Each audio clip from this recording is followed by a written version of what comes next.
Hi, I'm Ken Morgan, and I'm somewhere in the inlands of Thailand on an organic coconut plantation. We're looking at a good portion of the 800 acres from up on the hill. It's a beautiful place. The owners are going to take us on a tour and tell us about what they've created here. So, how long ago did you start the farm here? 25 years ago. Wow. This was a completely forest area. I mean, we have the land title deed, but also most of the area are still not in use. A lot of big trees. We need bulldozer. We need a lot of heavy equipment to clear the land. But the land we acquired by that time was so cheap, so it make it worthwhile. Mm.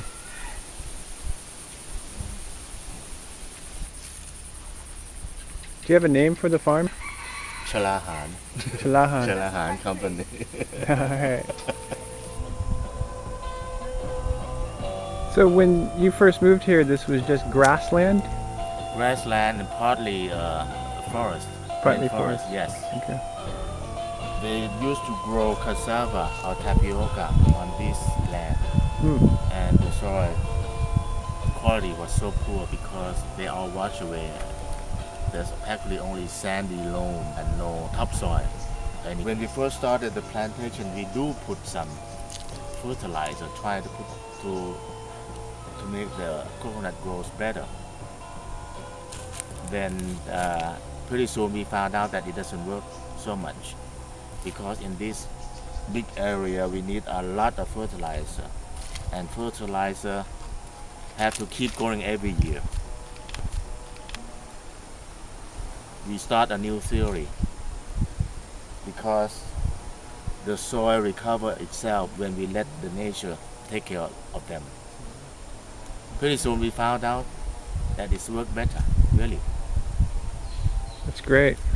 The modern culture, like in the West, where they put all kinds of chemical into the soil, you have, just like a human body, you have to artificially feed them every day.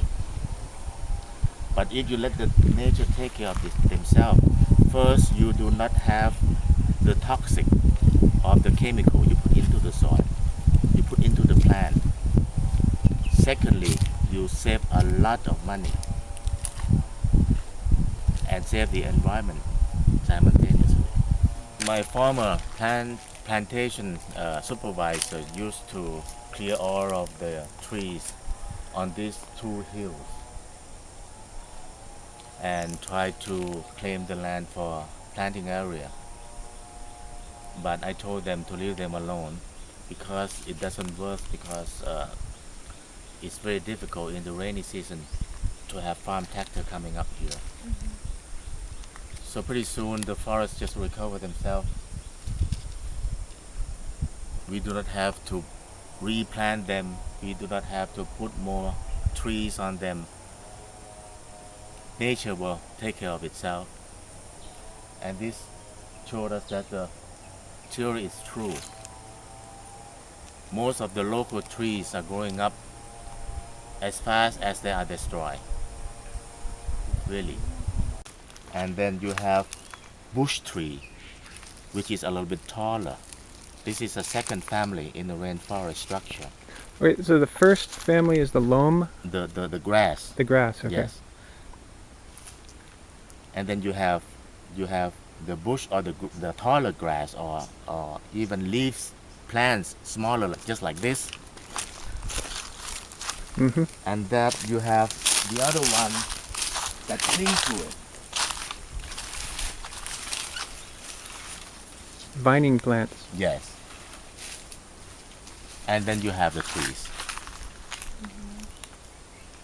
So if you have to put these three kinds of, at least 3 to 4 kinds of plants in one area, because it cover and mutual benefit to each other. Big trees alone cannot survive in the rainforest because the soil is bare.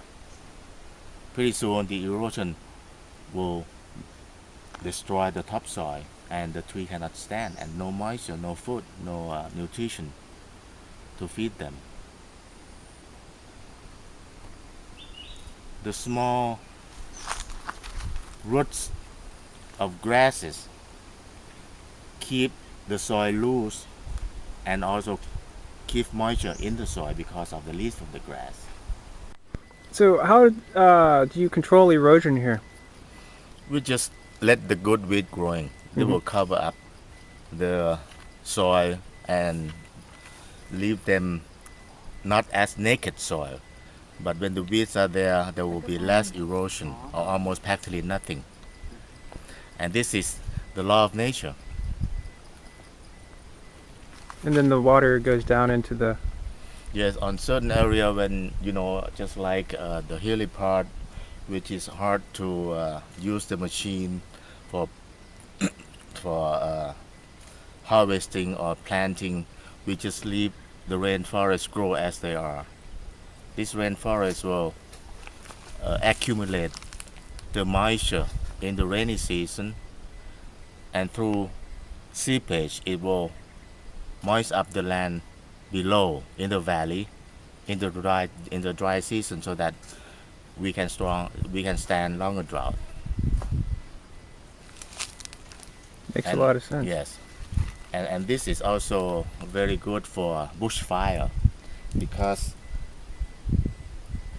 we always observe that certain dense rainforests, even bushfire occur or happen in some occasion. It's very difficult, almost automatically dried up by themselves, because the leaves are green. It cannot burn very easily. Before, we used to have a lot of bushfire around here. Now we are right in the middle of the dry season. You can see how large it is in this area. Even the wheat, which has shallow or poor root system, are very green. Do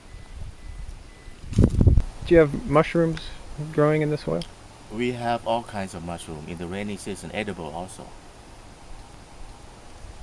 So I guess that'd be part of the ecosystem in the soil. Yes. If you do not have mushroom, then it's not good, because mushroom is part of the rainforest.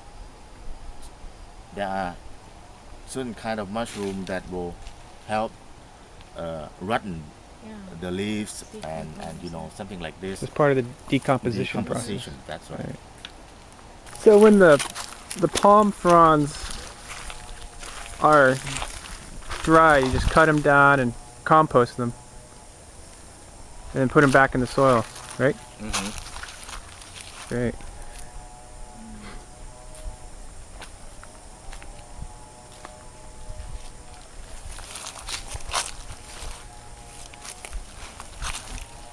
So you have your knowledge of all this is becoming lost.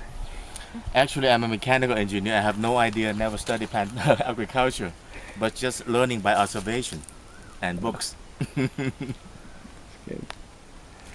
And of course, in order to save money, if you have big area, you put fertilizer, chemical into this area, you might not be able to survive with the poor income.